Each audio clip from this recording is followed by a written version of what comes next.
سلام زخبركم من فتوات بيسفنا الشانال كم يدخلوا لمدمع بفليز بلا زعبا ماسيكم اللخو دحري شدشت ورحي مويتا تباهلا ولا دامر تنقروم زنبرة حفتنا هانا كم زي موتتن بهوت كم زلان التراقب الله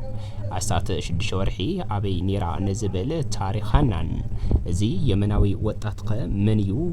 أزي تخلي زبها وطاتك عبي من نزبلون بركت زبلو حبرتاتات نباخم احيزلكم مزي اللخو كدمي نفتهم زعباتات مسقارنا جن كم تلمود از چانال نخعبي از فيديو دما نوخلت نخبتصح لايك شير كومنت بعبي دما سابسكرايب بمقبال جمرو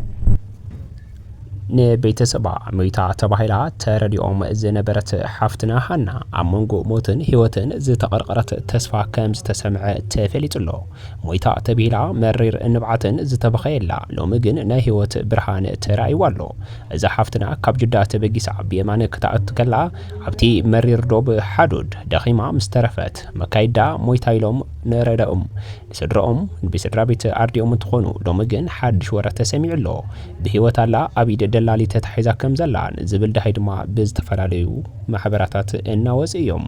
هانا عايزة حفتنا بجدا كتما سعود عرب زنبرة تخون إقاما نمستخخال ببحري عدا نختم اللس أبرخاتات دنبر سعودي عربن يمنن كسابراغو أبزلو بوتا دخيما مويتا تباهيلا مرد نبيت سب كم زتناغر يفلطيو لو مجن مليسو نبوزح بزقرم ملكعو إذا حفتنا بهوت كم زلان أبئيد والقصابات كم زلان دما ملختات يوصلو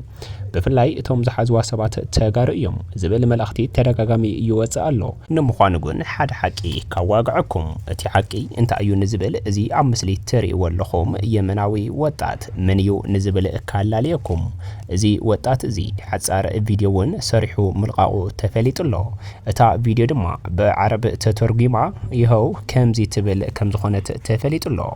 سرحي يترفني كاب سرحي نهاتا ويم دما نايهان حيوتي عبي سرحي كاب هيوت هانا يبلصن إلو هيوتا نمدحان نزمصني مفرحن ساقطن موتن كقبليه بمبال كساب حجي ذكر خرلايل زلو حدا يمناوي حاونا ايو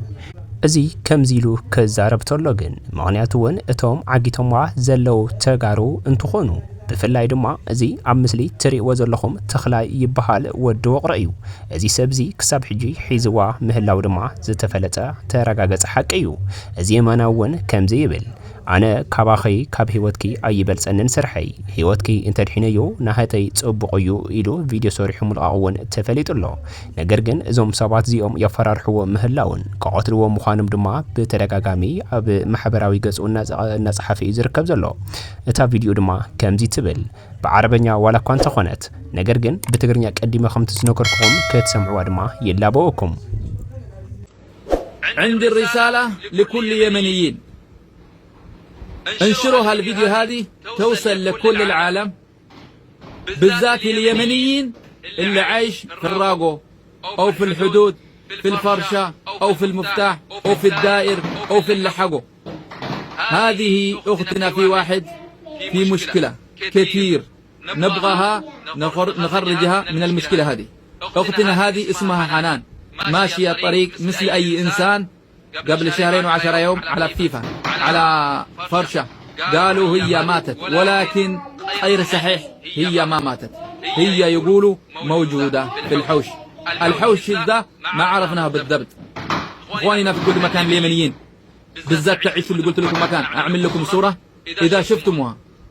شفتموها بلغونا الله يرضى عليكم نشر الفيديو لكل العالم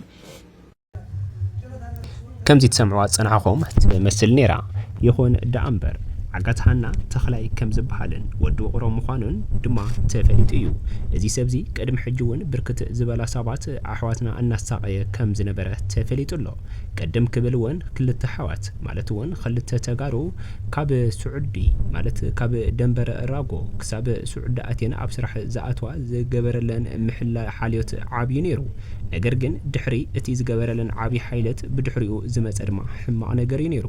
ማለት እውን ንኣካባቢ 7 ወርሒ ዝኣክል ደሞዘን እናተቀበለ ማለት ወን ምስተም ደላላ በመስማማዕ ዘይኸፈሎ ቅርሸሎ ኣነ ይኸፊለለን ደሞዘን ሰሪሕና ክንምልሰልካ ኢና ስለ ዝበላኒ ደሞዘን ናባይ እዩ ዝኣቱ ምክንያቱ ወን ኣምሳየ ዘለውን ዕዳ ክሳብ ዝውዳኣ ደሞዘን ናባይ ኢኹም ትልእኽወና በለ 7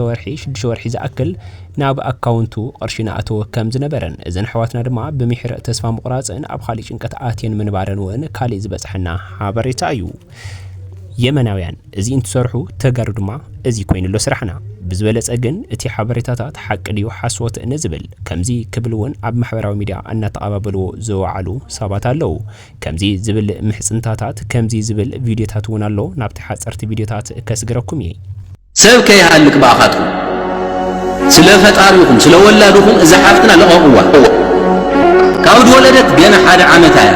ሓደ ዓመት ይድኾና ህፃን ቆልዓ ነዋ ሚስኪን እያ ኣትማሕዋት ክሓልፈለይ ወለድ ወዘት ቆልዓ ዓፉኑ ማሃሜት ኣብልዋ ሱርድ ምንታይ ትገብርዋ ሶ ኣዶ ሓፍቲ የውልኹም ኢዶ ኢኹም ካብ ማህፀን ኣዶ ይኾንኩም ኢዶ ኢኹም ብወፅኹም ብዙሕ መበቀል ድበቀልኹም እኮ ብዙሕ ነገራት ትገብሩ ትኽእሉ ኢኹም ግን እዛ ምስኪን እዛ ቆልዓ ዓኹምኩምስ ታይኹም ታግንይዎ ሕዝለ እትድነወኩም ችግር ብምንታይ ሃምዲ ዓፈንኹም ኣረዶኹም መረጃኹም ብትዳልይዎ ነገር ታለለ ሃምዲ ለዓፈና ኢኹም መረጃኹም ኣቕርብኹም እዛ ቆልዓ ብሰላም መንገድ ልቐቑዋ ጨርሻለሁ አመሰግናለሁ አሽብሬ እናመሰግናለን ይሄ መልእክት ነው ታንኪዩ ብሬ አመሰግናለሁ ይሄ ደግሞ ለመንገደኛ የሚጠቅም ሰለሆነ ነው በተለይ ለአማራውና ለትግሬው በአንድ መንገድ በአንድ አካባቢ በአንድ አስፋልት ከኢትዮጵያ ጀምረን እንመጣ 4-5 መረጃ ነው ሚዚያ ቆላ 50 ርግጠኛ ኮይና 5 ሰዓታት ንብረት ሰበይቱ ወንዳ ኢትዮጵያ 5 ሰዓታት ብዙሕ መረጃ ሕጂ ብጣዕሚ ምትፋዓሊ መረጃ ዳርጋ 5-6 መረጃ አኪድ ልኾን ወጾይ ኢድርስ ዝበሃል ሰብ ከዓ መረጃ ለነ ርግጠኛ ብሎ ሕጂ ክናገሩ ኮይዶም ነው መረጃ ትረድገና መረጃ ቪድዮ ትላእኹለይ ነው እሞ ዝሮ ግን ለጉዳይ አንስቲ ማንኛውም ሸር የሚባል መግፋትኒ ማንኛውም ምሕጋዝ ካብ ሰብኣውኻትን መጠን ደቂ ኣንስትዮ እስካብ ዝኾንክን ድረስ እዚ ማጥቃዕቲ እዚ ደው ክብል ነዎ ናጋባል ትግራይ ምን ወስትና ኮይኑ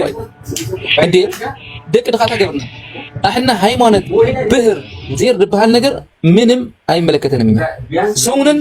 ፈጣሪ መጠየቅን ኦርቶዶክስም ይሁን ጅንም ይሁን ሰው በመሆኑ መጠን ብቻ ሰውን እናክበር ስንሞት መጠየቅን ፈጣሪ ነው ብቻ ነው እንዴ ለምን የደሃ ልጅ በየመንገዱ ይምጣ ይለቅ ለምን ታድሊ ወሆኑ አረ ዳፈጣና ንስማዕ መናዕ ንበል ሰላም قناي ሰላም ኪባስ ዳንደ ከመይካ አለን ሰላም እግዚአብሔር ይመስገን ከመይ ለኩም ዳንደም ሰላም አለና ዳና አለና ተበቀ እናሲ እንታይ ዲዩ ዝስራሕ እዚ ወየና ኢዛ ቆልዓ ፍልጥ ስለ ዝኾነ ተዳምበር ከምዚ ትፈልጦ ቅድሚ ሕዚ እውን ተቃለሰ ዝነበርካ ስራሕ እዩ ብዙሓት ደቂ ኣንስትዮ ሲጭወያ ይድፈራ ብዙሕ ሕማማት ዝበፅሐን ደቂ ኣንስትዮ እውን ኣለዋ ስለዚ ኣብዚ ክድፈአሉ ክኽእል ኣለዎ ምክንያቱ ብናይዚ ቆልዓ እዚኣ ብዙሓት ሓራ ዝወፃ ደቂ ኣንስትዮ ስለልህልያ ንቐፃሊ እውን ከምዚ ዓይነት ነገራት ንኸይሰርሑ ክመሃሩ ስለ ዝኽእሉ እና ካብ መጀመርያ ጀሚሩ እስካብዚ ጅጃል ኣሎ መጀመርያ ለወሰዳ ለራኸባ መቸም ኣይትፈልጥን ዝወዲ ብሰብያ ተራኺባ ወዲ ዓዳ ያራኺባ ወዶ እዚ ሰንሰለት እዚ ብሰንሰለት ዝተተሓሓዘት ናይ መጀመርያ ኣብ ጅዳ ዝተተሓሓዘ ወዲ ንሱ ምስተተሓዘ ኦርዶሞ ፋት ክትሓዘ እውን ክእል ኣለዎ ምክንያቱ ኣይፈልጥን ዝብል እንታይ ኮይኑ መረጃ ከምፅ እውን ስለልኽእል ማለት እዩ ስለዚ እስካብ ቤተሰቦም እውን ክኽየድ ክኽእል ኣለዎ ምክንያቱ ንቐፃሊ እውን ትምህርቲ ክኾን እቶም ካልኦት ከም ዝሰርሑ ስራሕቲ እውን ንኸይሰርሑ ደቂ ኣንስትዮ ኩሉ ግዜ ላተደፈራን ላተዓመፃን ክነብራ ስለዘይግባእ እና ንቐፃሊ እውን ከምዚ ዓይነት ነገራት በርግጥ ብዙሕ ነገር ከም ዝበፅሐካ ንፈልጥ ኢና ብዙሕ እሶም ስርሖም ክቕፅሉ ስለ ዝደልዩ ንዓኻስ ብዙሕ ነገራት ከም ዘጋጥሙ ንፈልጦ ኢና ኣብ ሶሻል ሚድያ ዘለኻዮ ነገር ስለ ዝኾነ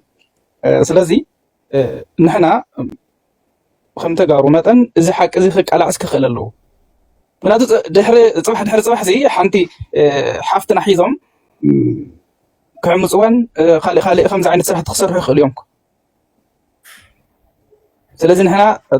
ተጋሩ ከምዚ ዓይነት ኣፀያፍ ስራሕ ተለይ ተቃሊስናዮ እዚ ድሕሪ ፅባሕ እዚ ንዓና እውን ክመፅእ ምዃኑ ክንፈልጥ ክንኽእል ኣለና እና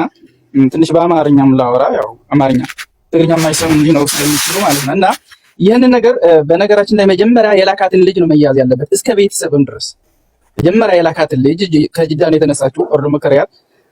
እሱ ነው መያዝ ያለበት እስከነ ቤተሰቦች ኢትዮጵያ ናቸው። እንግዲህ መቼስ ይታወቃል ከማታውቀው ሰው ጋር ልትሄድ አትችልምና ችግሩ እነ ቤተሰቦቹ ጋር ኢትዮጵያ ያሉትንም ድረስ ከቤተሰቦቹ ጋር መያዝ መቻል አለባቸው። በዚህም በተከላይ የተባለውንም ትክክል አድርጎት ከሆነ እስከነ ቤተሰቦቹ መሄድ ይቻላል፣ ትክክለኛ መረጃ ካለ ማለት ነው። ስለዚህ ለወደፊቱም እንደዚህ አይነት ስራዎች እንዳይሰሩ በሚዲያ ያሉ ትግርኛ ተናጋሪም ሆነ አማርኛ ተናጋሪ ዋቴቨር፣ ነገር ግን ግፍ ለሚሰራ በሙሉ መታገል መቻል አለብን። ምክንያቱም ለቀጣይም እንደዚህ አይነት ስራዎች እንዳይሰሩ ማድረግ ስለሚቻል፣ ስለዚህ ያው እኛም እንደ ትግራይ ተወላጆች በእንደዚህ አይነት ነገር ላይ ጠንከር ብለን እንስራበትና ልጆቹም ፈርተው ለሷ ብለው ሳይሆን ለቤተሰቦቻቸውም ለወደፊቱ የጣፈንታቸው መቼ ሰርተው ወደ ኢትዮጵያ ነው የሚገቡት ብለው ሊለቋትም ስለሚችሉ ለሌሎች ለሚደፈሩና ለቀጣይ ለሚደፈሩ ልጆችም እንደዚህ አይነት ነገር እንዳጋጥም በትግርኛ ተናጋሪም ሆነ በአማርኛ ተናጋሪ ያለው የሶሻል ሚዲያ ተጠቃሚ በሙሉ እንደዚህ አይነት ነገሮችን ጠበቅ አድርገን ብንታገላቸውና ለቀጣይ ምን ይሆናል እንደዚህ አይነት የሴቶችን ጥቃት ላይደርስ ስለሚችል እና ጠንከር አድርገን እንታገለው እላለሁኝ። ታንክ ዩ።